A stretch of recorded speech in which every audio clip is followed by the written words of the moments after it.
안녕하십니까? 발송배정 기술사 이덕길입니다. 이번 시간은 2021년 두 번째 회차 전기이론 기출문제 풀이입니다. 자, 그럼 시작하겠습니다.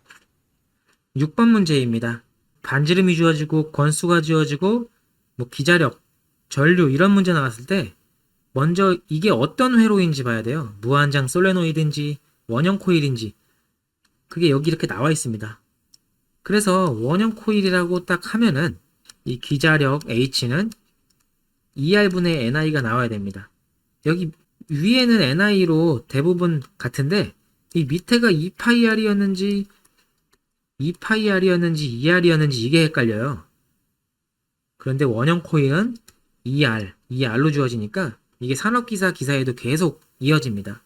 원형 코일은 바로 ER로 구합니다. 그래서 자기장의 세기는 ER분의 NI로 구하게 되는데 우선 원형 코일이 나오면 이 공식을 써 놓으시고 우선 문제를 보면 됩니다. 반지름이 R로 주어졌대요. 이때 전류를 흐르게 했을 때 H가 1500이래요. 이 코일에 흐르는 전류가 몇이냐고 물어봅니다. 여기서 이 전류가 뭐냐요? 그럼 전류만 빼놓고 다 이동시켜 볼까요? 그러면은 NI는 ER에다가 H죠.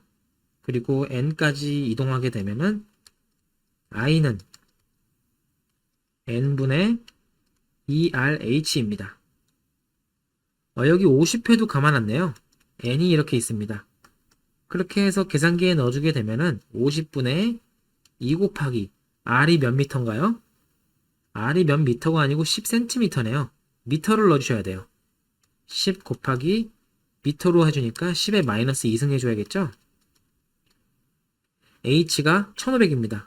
이게 좁아서 여기 1500입니다. 1500 그렇게 계산을 해주게 되면은 답은 6이 나오네요. 전류 6A입니다. 답은 1번입니다. 7번 문제입니다. 전류에 의해 만들어지는 자기력선의 방향을 물어보는 법칙이 뭐냐요? 제가 이런 문제 나올 때마다 말씀드리는데요. 이걸 잘 보셔야 돼요.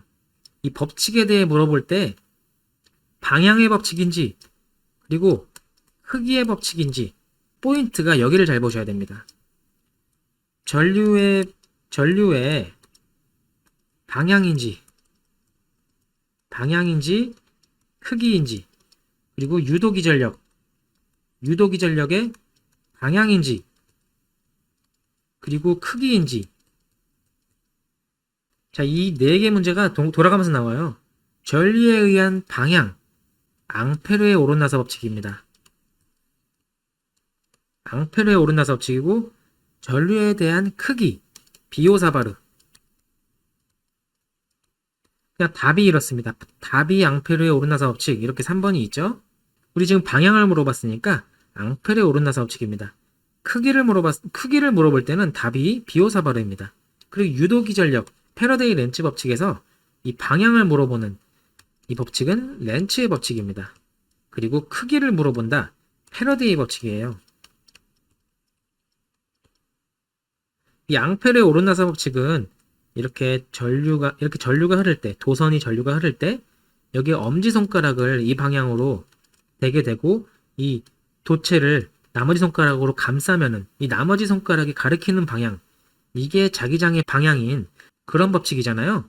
그래서 엄지손가락의 전류가 이렇게 방향으로 흐를 때 나머지 자기장의 방향을 알아내는 법칙이 앙페르의 오론나사 법칙이죠. 8번 문제입니다. 유기기전력은 다음에 어떤 것에 관계되는가?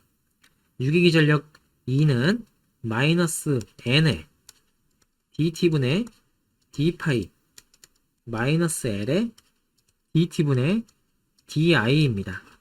자, 그러면 어떤 것에 관계되는지 보겠습니다. 여기 권수에 관계되죠. 많이 감을수록 그리고 인덕턴스가 클수록 그리고 여기는 자속의 변화가 클수록 그냥 자속이 큰 게 아니에요. 그냥 자속의 변화가 큰 게 아니고 이 시간에 대해서 자속의 변화율이 커야 되는 겁니다. 만약에 자속이 1웨버가 10초 동안 변한다. 10초 동안 1웨버가 변했어요. 그리고 어떤 거는 0.01초 동안 1웨버가 변했어요. 이때 짧게 변한 게 유기기전력이 훨씬 더 큽니다. 그래서 시간적인 변화율에 대해서 크기가 정해지는데요. 그래서 답은 쇠교 자석수의 변화에 비례한다. 쇠교 자속, 그냥 쇠교 자석수에 비례하는 게 아니고요. 쇠교 자석수의 변화에 비례하는 거예요. 변화는 시간에 대해서 변화한다는 거죠. 그래서 답은 4번입니다.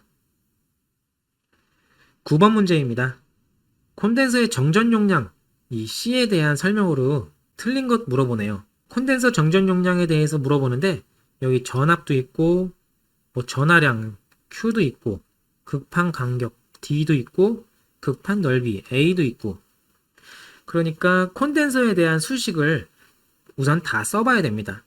콘덴서에 대한 수식은 유전율의 이 극판 간격분의 A죠. 어떤 또 책마다 D분의 S라고도 나와 있는데 여기 면적이니까 A를 쓸 수도 있고 S를 쓸 수도 있습니다. 그리고 Q는 CV라는 식이 있었죠.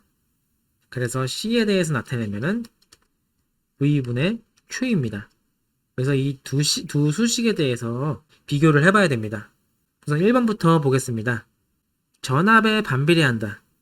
전압에 반비례하는 거 맞죠? 여기 분모에 있으니까. 맞습니다. 그리고 이동 전하량에 비례한다. 이 전하량 위에 있죠? 전하량 비례한다. 맞는 말입니다. 그리고 극판 넓이에 비례한다. 이 극판 넓이가 있죠? 넓이에 비례하죠. 분자에 있죠? 맞습니다. 극판 간격에 비례한다. 극판 간격은 분모에 있잖아요. 분모에 있으면은 반비례하는 겁니다. 그래서 4번이 아니게 되니까 정답이죠. 틀린 것 4번입니다. 10번 문제입니다.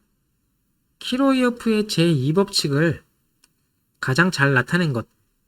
키로이어프 제2법칙 설명이 맞는 걸 고르라는 거죠. 우선 1법칙 KCL법칙입니다. 전류법칙이에요. 그리고 2법칙은 KVL입니다. 전압법칙입니다. 키로이어프의 커런트 법칙이고 키로이어프의 볼테이지 법칙입니다. 1법칙을 설명하려면 전류가 나와야 되고 2법칙을 설명하려면 전압이 나와야 되죠. 그래서 1번부터 4번까지 보면은 전류에 대한 말은 없네요. 그 함정이 없다는 거죠. 그러면은 2법칙에 대해서 한번 보겠습니다. 키로이어프의 제2법칙은 자, 이렇게 기전력들이 있고요. 전원이 있고요. 여기 부하들이 있어요. 여기 E1, E2, E3, E4 이렇게 쭉쭉 있습니다. 그리고 저항에서도 V1이 걸리고요. V2가 걸리고 V3라는 전압 강화가 걸립니다. 이때 키로이어프 법칙은 이 기전력의 합과 이 부하에서의 전압 강화의 합이 같다는 거죠. 당연한 말이죠. 준 것과 쓴 것은 같아야 됩니다. 다르다면 어디 다른 데에 샜다는 거죠. 어디 들어왔다던가. 그런 건 없잖아요. 그래서 E1 플러스 E2 플러스 E3 더하기 E4는 우린 가해준 전원이죠. 그리고 여기서 이용한 전압 강화 V1 플러스 V2 플러스 V3와 같아야 된다. 준 것과 쓴 것은 같아야 된다. 이게 키로이어프 제2법칙 전압법칙이죠. 그러면 이제 보기에서 한번 보겠습니다. 1번 기전력의 합과 합성저항의 합이 같은 게 아니고 기전력의 합과 저항에서의 전압 강화의 합이 같아야 되는 거죠. 이건 틀린 거죠. 2번 보겠습니다. 기전력의 합과 우선 기전력의 합은 맞네요. 전압 강화의 합 전압 강화의 합 맞네요. 각각에서의 전압 강화의 합이 이 걸린 전압이죠. 그리고 3번 보겠습니다. 전압 강화의 합 V1, V2, V3 전압 강화의 합은 합성 저항의 합 합성 저항의 합이 아니고 기전력과 같아야 되죠. 틀렸습니다. 4번 합성 저항의 합 합성 저항의 합은 회로 전류의 합. 이것도 말이 안 되죠. 이거 오메 법칙부터 잘못된 거죠. R은 I라 그러는데 아니죠. R은 I분의 V죠. 그래서 답은 2번이 됩니다. 이번 시간은 여기서 마치겠습니다. 감사합니다.